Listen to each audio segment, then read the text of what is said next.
Nigel Kennedy, who died today. It was only this week that Nigel Kennedy was doing what he loved best, displaying his extraordinary mastery of violin technique while simultaneously maintaining the highest standards of etiquette, decorum and social protocol. Monster, man. Listen to this. Some said that he was a tone-deaf, superannuated punk rocker who'd made a mockery of classical music but didn't even look as good in a wet T-shirt as Vanessa May. His critics were less kind. They said he was simply Gary Rhodes with a violin and wondered how it was that a boy who used to talk like this... But when it came to the time when I had to make up my mind which I was going to play, I wanted to play the violin. ...grew into a man who talked like this. Because I've done it for 20 years or something.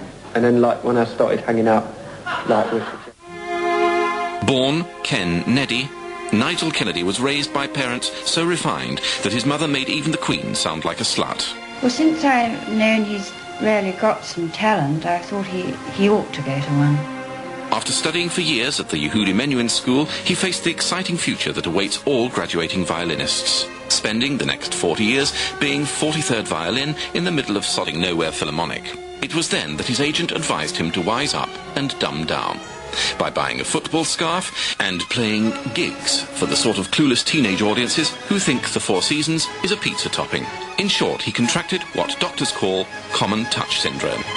But then came the day when he announced that he would no longer play music by decomposing composers. His announcement was given added gravitas by the reference to it on BBC News. Nigel Kennedy, who's introduced millions to the works of Beethoven, Vivaldi and Brahms, says he won't be playing any more dead men's music. And would, in future, only perform pieces by living musicians, like, say, the extremely undead Jimi Hendrix.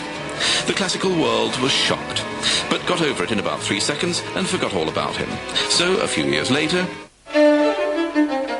Nigel started playing dead men's music again, hoping no one would remember what he'd said before. But he was wrong. The police accused him of committing robbery with violins. His artistic license was endorsed, and his final days were spent in a psychiatric institution, where he decided, as a career gimmick, to play dead men's music, this time as a dead man himself.